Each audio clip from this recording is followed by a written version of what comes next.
Anticipatory bell, এই যে anticipatory bell, এই যে অ্যান্টিসিপেটরি বেল যখন করা হয় তখন এই যে ব্র্যাকেটে অন স্যারেন্ডার লিখতে হয়, কারণ সে তো আত্মসমর্পণ করে, সে তো পলায় আছে পুলিশের ভয়, আত্মসমর্পণ করে এই বেলটা নিতেছে।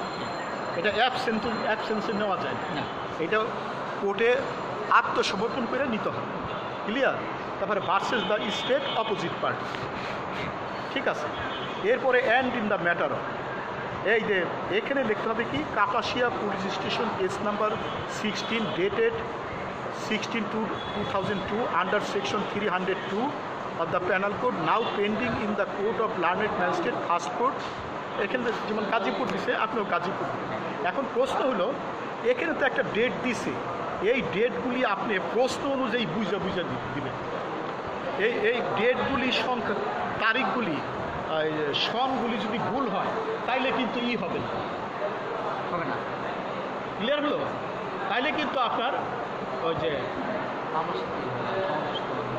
মামলা, এই যে মামলার ড্রাফটই হবে না। এই পর্যন্ত দেখেই পরীক্ষক বলবে যে এ তো মামলার তারিখই ঠিক মতো লেখা পড়ে নাই, সুতরাং ড্রাফার আমি কী দেখব।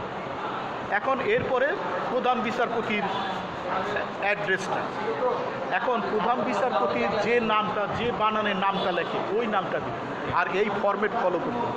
আর এইটা যে আমরা বাংলায় যেমন লিখি যথাযথ সম্মানপত্র সুবিধানি বলে, এই যে ঠিক এই লেখাটা ইংরেজিতে এখানে লিখছি, এটা সব জায়গায় একই রকম। তাহলে একটা শিখলেই তো সব জায়গায় দেওয়া যায়। ওই যে আমি বলছি কি, ওই যে ক্রিমিনাল আপিল বেল শিখবেন, আর কিছু না।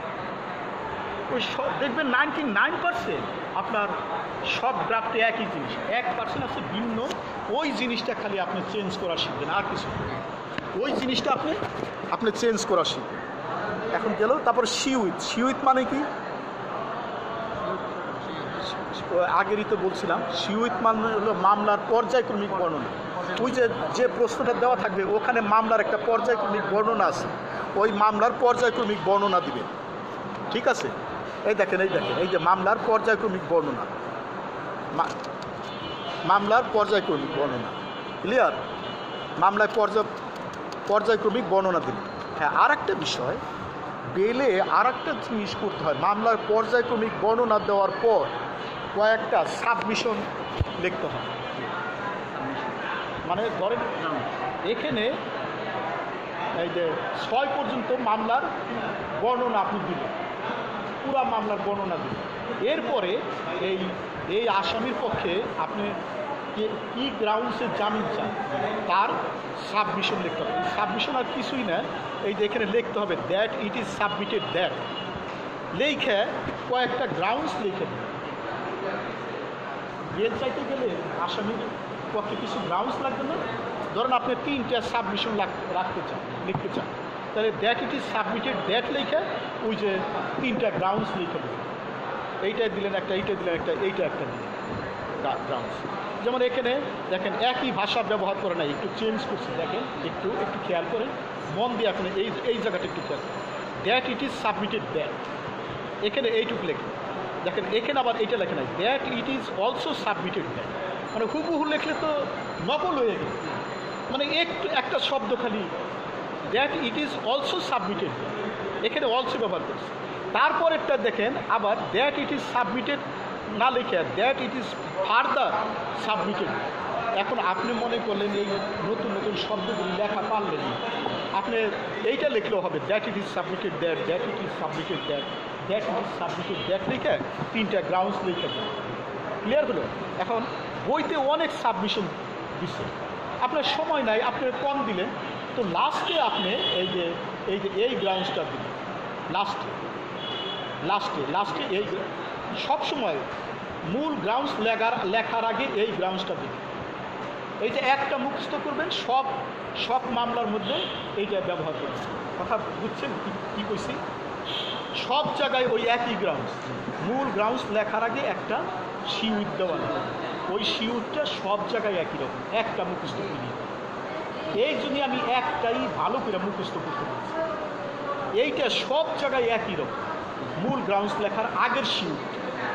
আমি বুঝাইতে পারছি কথাটা? এখন এই যে এরপরে এই যে আমি বললাম যে 3টা গ্রাউন্ড সাবমিশন আকারে দিচ্ছেন, এটা সিউইটের মধ্যে, এটা কিন্তু সিউইটের ওই 3টা গ্রাউন্ডস আবার এখানে দিবেন না, এখানে দিবেন অন্য। ধরুন আপনি তো 10-12টা মুখস্থ করছেন, ওই ওই এখানে ওই যে 3টা এখানেই করছিলেন ওইটা দিবেন, আপনি দিবেন ওই অন্য। ক্লিয়ার? তারপর আপনি প্রেয়ারে চলে গেলেন, এই যে প্রেয়ারের ফর্মে প্রেয়ারও একটা মুখস্থ করবেন। আর এখানে দেখা এখানে এই হয়ার কোডটা আপনি ক্যাপিটাল লেটারে লিখবেন, হয়ার কোডটা আপনি ক্যাপিটাল লেটারে লিখবেন। আমি বুঝাইতে পারছি কথাটা? আর এরপরে এটা ফরম্যাট, এইটাও একটা মুখস্থ করবেন, এইটাও একটা মুখস্থ করবেন। সব জায়গায় এই ক্রিমিনাল প্লেয়ারে ওই একরকমই হবে। ক্লিয়ার হয়েছে কথাটা? যে একটা প্লেয়ার মুখস্থ করবেন, ওই প্লেয়ারটা সব জায়গায় একই রকম। সামান্য 2-1টা জায়গায় একটু শব্দ চেঞ্জ করা লাগবে, ওইটা আপনি খেয়াল করেন, আপনি চেঞ্জ করা পারেন। বাসায় যখন আপনি মডেল টেস্ট দিবেন প্রচুর, তখন আপনি একটু খেয়াল করবেন ভালো করে, ওই জায়গাটা খালি সামান্য একটু শব্দ বা সেন্টেন্সের অংশ চেঞ্জ করে দেবেন। ঠিক আছে? আর এই হলো বিষয়। এখন এটা আমরা ক্রিমিনাল বেলটাই করলাম, এখানে বেলও দেওয়া যায়, বেল অ্যান্টিসিপটেটিভ গেল। এখন ক্রিমিনাল আপিল নিয়ে একটু আলাপ করি। এই যে কোয়াশমেন্ট নিয়ে আমরা আলাপ করি। এই যে একটা কোয়াশমেন্ট, ঠিক আছে? এটা তো ক্রিমিনালের মধ্যে, কোয়াশমেন্টটা তো ক্রিমিনাল, মামলা বাতিল চাইতেছে। তাহলে এখানেও এই যে একই রকম, ওই দেখেন এই যে ডিস্ট্রিক্ট ক্যাপিটাল লেটার। তাহলে একটা মুখস্থ করলে হয় না, ডিস্ট্রিক্টের নাম থাকলে দিবেন, নাইলে দিবেন না। হ্যাঁ, তারপরে in the Supreme Court of Bangladesh capital letter, high court. আর এই যে answer to the question number margin থেকে লিখবেন, মাঝখান থেকে ক্যাপিটাল লেটারে লিখবেন। এই যে মার্জিন থেকে ক্যাপিটাল লেটার যত দূর যায়। ক্লিয়ার? আর এই খাতা কিন্তু বাস করবেন না। খাতা ধরেন এই যে এইটুক ধরেন 3 ইঞ্চি, এইটুক 2 ইঞ্চি, তাহলে এই মাথায় তো। তারপরে এই প্রথম এই এই আঙ্গুলের এটা কোন আঙ্গুল? এটা তর্জনী, এই তর্জনী আঙ্গুল, এটা মধ্যমা, এটা তর্জনী আঙ্গুল। তর্জনী মাথায় যখন আপনি লিখবেন মাথা থেকে, তখন আস্তে আস্তে লিখবেন যাতে লাইনটা বাঁকা না হয়। একটা লাইন একদম আস্তে লিখবেন। এরপরে এই লাইনটা দেখে ওই আগের মতো দ্রুত লেখা যায়। তাহলে স্কেলের প্রয়োজন আছে? স্কেলটা তো আমার এই তর্জনী আঙ্গুল, খাতা বাস করার প্রয়োজন আছে? তাহলে আপনি বাসায় প্র্যাকটিস করেন, দেখবেন যে খাতা বাস করা লাগবে না। আমার কথা মতো প্র্যাকটিস করেন, 10টা ড্রাফট আপনি মডেল টেস্ট দেন, খাতা বাস করা লাগবে। ক্লিয়ার হলো কথা? খাতা কিন্তু বাস করবেন না। তাহলে এরপরে দেখেন এই যে হুবহু এরপরে কী লিখবেন? Criminal miscellaneous jurisdiction, criminal miscellaneous case number ... এখানে ওই যে সন তারিখগুলো, এখানটা সংখ্যা বানায় বসাই দিবেন, সংখ্যা এখানে বানায় বসাই দিবেন। তারপরে ক্রিমিনাল মিসলেনিয়াস কেস নাম্বার ... আমার কথা বুঝতেছেন তো? ইন দ্য ম্যাটার অফ লেখা ওই যে 561-এর যে এটা ধারায় লিখতেছেন, ওই ধারাটা এই নিয়মে লিখবে। And in the matter of ওই যে ইয়ের নাম, যার মামলা বাতিল চাইতেছে, হ্যাঁ, অ্যাকিউজড, ঠিক আছে, আসামির নাম। তারপরে versus the state opposite party, B হইল কমপ্লেনেন্ট অপোজিট পার্টি, যার মামলা আপনি বাতিল চাইতেছে। আর প্রথমে থাকবে হলো ওই যে বাতিল চাইতেছে তার সেই পার্টিটা প্রথমে থাকবে। আর ভার্সাস লেখা 1 নম্বরে থাকবে দ্য স্টেট অপোজিট পার্টি, আর 2 নম্বর হলো যার মামলাটা আপনি বাতিল চাইতেছে তার নাম ঠিকানা। এই যে কমপ্লেনেন্ট অপোজিট পার্টি, স্টেটে থাকবে অপোজিট পার্টি, 2 নম্বরে থাকবে কমপ্লেনেন্ট অপোজিট পার্টি। ক্লিয়ার বিষয়টা? এরপরে ইন দ্য ম্যাটার অফ লেখা আপনি ওই যে ওই যে প্রসিডিং, এটা লেখা লাগবে, proceeding of complain register case number ... under section 138 of the negotiable unstable act. আপনি 1881টা লিখে দিলেন, এখানে তো দেয় নাই, 1881টা লিখে দিলেন এই জায়গাটা 1800। দেখেন ব্রিটিশরা কত জ্ঞানী, 1881 সালে এই আইনটা করে গেছে। এই আইনটা এখনও বাংলাদেশের জন্য, আমাদের দেশের জন্য পারফেক্ট। ক্লিয়ার হলো কথাটা? তাহলে এখানে কি বললো? Proceeding of complain register case number ... under section 138 of the negotiable unstable act 1881 now pending in the court of chief metropolitan magistrate Dhaka. মানে চিফ মেট্রোপলিটন ঢাকায় পেন্ডিং আছে, চলমান আছে এনআই অ্যাক্টের 138 ধারার অধীনে যে কমপ্লেন রেজিস্টার কেসটা, ওর এর প্রসিডিংটা আমরা বাতিল চাইতেছি। ওখানে যে মামলার প্রসিডিংস চলতেছে, ওই প্রসিডিংসটা আমরা বাতিল চাইতেছি।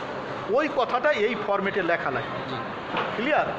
এরপরে যে প্রধান বিচারপতির অ্যাড্রেসটা, তারপরে ওই যে একটা এইটা মুখস্থ করবেন সব জায়গায় এক, এই সিউইথ প্রশ্নের মধ্যে তো সিউইথ মানে মামলার পর্যায়ক্রমিক বর্ণনা, আপনি ওই প্রশ্ন দেখে বুঝা লিখবেন। তবে এখানে একটা কথা আছে, কোনো সিউইতে যদি অ্যানেকচার দেওয়া লাগে তাহলে ওই অ্যানেকচার দিবেন। দেখেন এক জায়গায় লেখা আছে সার্টিফাইড কপি, আবার আর এক জায়গায় লেখা আছে মানে সার্টিফাইড কপি না, খালি কপি লেখা থাকে, ফটোকপি লেখা থাকে। সার্টিফাইড কপি কখন লিখবেন বলেন যদি? না, কখন লিখবেন? যখন কোর্ট থেকে কোনো ডকুমেন্টে সার্টিফাইড কপি উঠাই দিতে হয় কোর্ট থেকে, তখন আপনি অ্যানেকচার হিসেবে যখন দিতে হয় তখন সার্টিফাইড কপি দেখবেন। কিন্তু কোর্ট থেকে উঠাই দিতে হয় না, অথচ অ্যানেক্সার হিসেবে জমা দিতে হবে, ফটোকপি করে জমা দিতে হবে, বা কোর্ট থেকে সার্টিফাইড কপি উঠায় জমা দিতে হয় না, ওই ধরনের ক্ষেত্রে খালি কপি লিখতে হবে। ওখানে কিন্তু সার্টিফাইড লেখা যাবে না, কিন্তু এমনি ফরম্যাট একই। আর এই অ্যানেকচার শব্দটা ক্যাপিটাল লেটারে লিখবে। অ্যানেকচার শব্দটা ক্যাপিটাল লেটারে লিখবে। এই যে দেখেন এখানে লিখছে, অ্যানেকচার শব্দটা সবসময় ক্যাপিটাল লেটারে লিখবে। আর এখানে যে অক্ষর দিয়ে সিরিয়াল নাম্বার দিবে এখানে, হ্যাঁ শিখেন, এখানে অক্ষর দিয়ে অ্যানেক্সারের সিরিয়াল নাম্বার। এখানে যেহেতু দেওয়া হয়েছে, আর এটা দুইটা অ্যানেক্সার দিচ্ছে এই জায়গায়। দুইটা অ্যানেক্সার কীভাবে? কপি অফ দ্য পিটিশন একটা, আবার অর্ডার একটা হলো কপি অফ দ্য পিটিশন, আর একটা হলো অর্ডার। তাহলে দুইটা অ্যানেক্সার না? এই জন্য আগে যেহেতু দেওয়া হয়েছে, এই জন্য তাহলে পরের অ্যানেক্সার হবে বি অ্যান্ড B1, কিন্তু অক্ষর দিয়ে এই সিরিয়াল দিতে হয়, সংখ্যা দিয়ে না। গেল, আপনি লিখলেন যে কয়টা সময় পাইলেন। তারপর ওইটা তো বলছি যে ওই যে মূল গ্রাউন্ডসের আগে একটা সিউইথ দিতে হয়, ওই সিউইথটা সব জায়গায় একই রকম। এই গ্রাউন্ডসটা সব জায়গায় একই রকম। একটা যদি আপনি মুখস্থ করেন, সব গ্রাউন্ডসের সব মামলায় দিতে পারবেন। হাইকোর্ট পারমিশনের সব টেস্টের মামলায় আপনি দিতে পারবেন। এইটা মূল গ্রাউন্ডসের আগে এই সিউইথটা থাকবে। ক্লিয়ার? এরপরে মূল কয়েকটা গ্রাউন্ড দিলেন, এরপরে সেই প্রেয়ার দিলেন।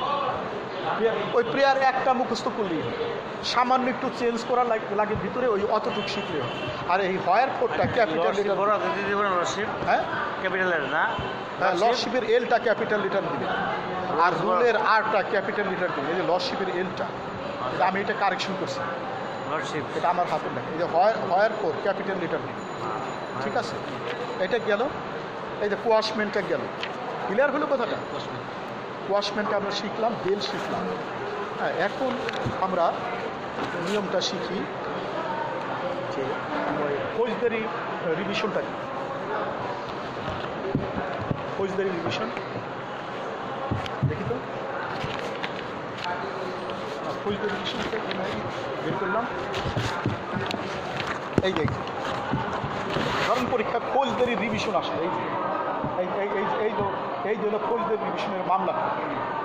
এই যে হলো ফৌজদারি রিভিশনের মামলা। হ্যাঁ, এখন এইটার ড্রাফট করবো কিনা, এই যে হলো ড্রাফট। দেখেন একই রকম। এই জন্য আমি বলি কি যে আপনি একটা ড্রাফট ভালো করে মুখস্থ করবেন। দেখেন এই যে এইটা আবার মার্জিন থেকে অ্যান্সার লিখছে, এটা ভালো কথা। অ্যান্সারটা কোশ্চেন নম্বর ক্যাপিটাল লেটার থেকে লিখবেন, তারপরে আন্ডারলাইন করবেন, তারপরে ডিস্ট্রিক্টটা হাইফেন দিয়ে ক্যাপিটাল লেটার। মামলার ভিতরে সিরাজগঞ্জ আছে, সিরাজগঞ্জ দিবেন, যদি ফেনী থাকে ফেনী দিবেন, বরিশাল থাকলে বরিশাল দিবেন, আর যদি না থাকে এই জায়গায় গ্যাপ দিবেন। তারপরে তারপরে আন্ডারলাইন করবেন, তারপরে in the Supreme Court of Bangladesh capital letter, High Court division capital letter, criminal revisional jurisdiction capital letter, আর criminal revision number dot dot of dot dot. এই তারিখগুলো আর হলো সালগুলো খুব খুব মনোযোগ দিয়ে দিবেন, না হলে কিন্তু এই যে এইগুলি যদি ভুল হয় প্রথমেই কিন্তু কাটবে। তারপরে যে ক্রিমিনাল রিভিশন কত ধারায় করতে হয়, 435 সিআরপিসি 435, এইটা এই ফরম্যাটে লিখে দিবেন। এইটা ওই যে একটা মুখস্থ করলেই হবে, ওই ওই ওই ফরম্যাটে খালি আপনি বসাই দিবেন, দেখবেন ওই যে ওই জায়গায় এইরকমই আছে, আপনি খালি এই ধারাটা বসাই 435 439 দুইটা ক্রিমিনাল রিভিশনের দুইটা ধারা দিতে হবে, একটা হলো 439 আর একটা হলো 435। এই জন্য দেখছে অ্যান অ্যাপ্লিকেশন আন্ডার সেকশন, এই সেকশনের এসটা বড় হাতের দিবেন। এই যে এইগুলি দেখেন 439 রিড উইথ সেকশন 435। আমরা অনেক সময় দুইটা ধারা ব্যবহার করি না, যে একটার সাথে এই ধারাটা উপর পড়তে হবে, পঠিতব্য লিখি না। তারপর and in the matter of এ লেখা আপনি ওই যে convict appellant petitioner now in jail, convict appellant petitioner now in jail, যে দোষী সাব্যস্ত হয়েছিল তার নাম ঠিকানা ব্যবহার করা লাগে, ঠিক আছে। তারপরে বাসেস দিয়ে স্টেট রেসপন্ডেন্ট অপোজিট পার্টি, তাইলে আপনি প্রথম পার্টি হিসেবে লিখবেন কি, যিনি দোষী সাব্যস্ত হয়েছিল সেই তো আপিল করবে, এইভাবে এই পার্টির নামটা লিখবেন। আর স্থায়ী ঠিকানা বর্তমান ঠিকানা দেবেন। এখানে দেখেন একটা স্থায়ী ঠিকানা দিচ্ছে, বর্তমান ঠিকানা দেয় নাই, আপনি ইমাজিনারি একটা বা কাল্পনিক একটা বর্তমান ঠিকানা বসাই দিবেন। খালি রাখা যাবে না, খালি রাখা যাবে না, খালি রাখা যাবে। তাহলে ক্লিয়ার, এখন বিষয়টা গেল, এইটা গেল। তারপরে and in the matter of, এরপরে আপনি দেখেন এই যে কিসের জন্য আপনি ফৌজদারি রিভিশন করছেন, কোন অর্ডারের বিরুদ্ধে ফৌজদারি রিভিশন করছেন, ওই অর্ডারটা and in the matter of লিখে লিখতে হবে। দেখেন এখানে কী লিখছে, আমরা একটু পড়ি তাহলে বুঝবেন। জাজমেন্ট অ্যান্ড অর্ডার ডেটেড 3/9/2013, এইগুলি কিন্তু প্রশ্ন দেখে বুঝে লিখবে, হুবহু এটা বসাই দিলে তো হবে না, প্রশ্ন দেখে এই তারিখগুলো সনগুলো বসাই দিতে হবে, গ্যাপও রাখা যাবে না। Passed by the learned additional session judge first court Shirazganj in criminal appeal number 27 of 2012, দেখেন,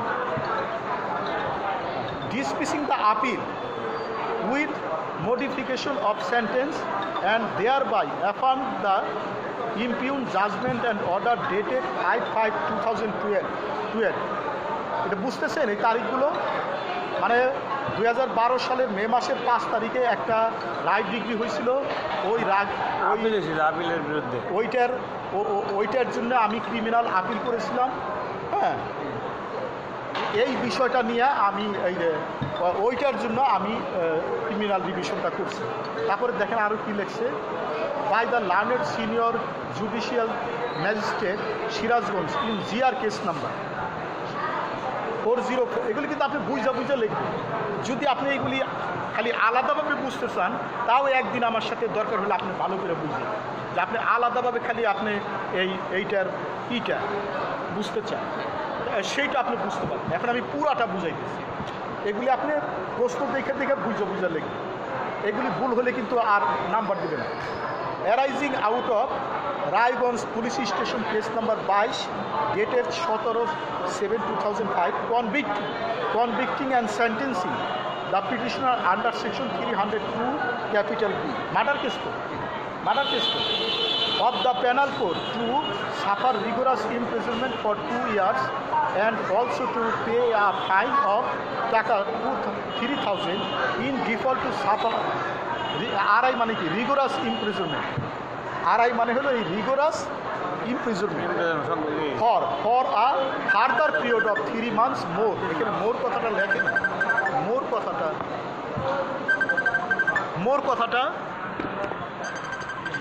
মোর কথাটা লিখবে, ক্লিয়ার, মোর কথাটা লিখবে। এরপরে প্রধান বিচারপতির অ্যাড্রেসটা এখানে কিন্তু মোর কথাটা লিখবে। তারপরে এরপরে ওই যে সেইটা এরপরে সিউইতে আপনি মামলার পর্যায়ক্রমিক বর্ণনা দেবেন, কোনো এই সিউইতে যদি অ্যানেক্সার দিবেন, সার্টিফাইড কপি হলে অ্যানেক্সার সার্টিফাইড কপি দেবেন। আর যদি অ্যানেক্সার সার্টিফাইড কপি না হয় খালি কপি কথাটা নেই, আর অ্যানেক্সার শব্দটা বড় হাতের অক্ষরে দেবেন, আর নিচে আন্ডারলাইন করে দেবেন, নিচে আন্ডারলাইনও করে দেবেন। ক্লিয়ার হলো কথাটা? এইভাবে আপনি এই যে ইটা রিভিশনটা লেখেন। আর ক্রিমিনালে আর একটা জিনিস মামলা আসে, ক্রিমিনালে 491, সেটা হলো যখন দেশে জরুরি অবস্থা থাকে তখন হ্যাবিয়াস কর্পাস রিট করা যায় না, কারণ সংবিধান তখন স্থগিত থাকে। তখন ওই মামলা করার জন্য, হ্যাবিয়াস কর্পাস রিট মামলা করার জন্য আমাদের সিআরপিসি 498-এ ঠিক ওই রিট মামলার মতোই সামান্য 2-1 জায়গায় একটু চেঞ্জ করে মামলাটা ড্রাফট করতে হবে, ঠিক ওই রিট মামলার মতো সেম। ঠিক আছে, তাহলে আজকের মতো লেকচার সমাপ্ত। ওকে, আর এইটা আপনি কি আগামীকাল আসবেন?